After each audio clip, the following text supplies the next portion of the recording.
Who am I? Facebook, Twitter, Thailand. Who am I? What come to mind when you ask this of yourself? How many different memories, ideas, and things seem like a part of you? What do you identify with? Does this process of identification help you, or just cause suffering? Perhaps when your favorite basketball team loses, you suffer as though you lost. When your car is damaged, it feels like you are hurt. When somebody attacks who they think you are, it seems as though they actually reach inside and poke at your true self.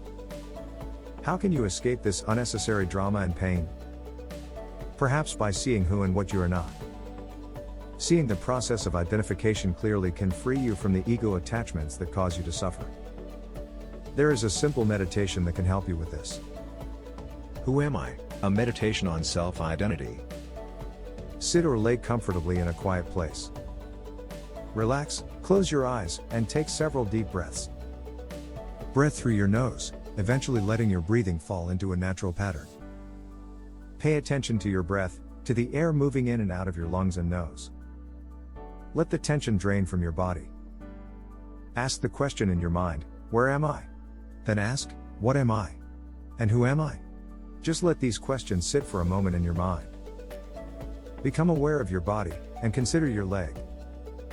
Would you cease to exist if you lost it? Are you your leg? Continue through the parts of your body, asking of each part, am I here? And is this what I am? Then open your eyes and look around.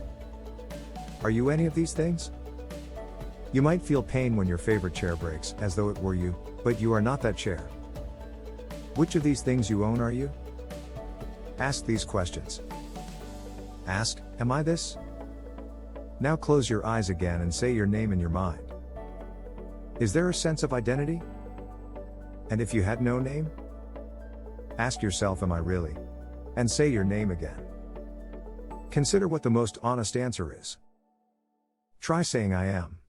And insert any other name. Note how, when you call yourself by another name, you feel differently. You have a name identity that is a collection of ideas, something seen differently by you and others. Let feelings arise, and ask, am I this fear? This pain, sadness, desire, pleasure, or anger? You can see that your feelings are not you, they just pass through you. Clothes, body, reputation, none of it is your true self-identity, is it? Continue this meditation for 20 minutes or so. Take a deep breath and get up, noticing if you feel different, maybe less worried or less attached to things, feelings and thoughts. Repeat the meditation as often as necessary, to remind you of what you are not. Oh, and you really don't need to answer the question, who am I?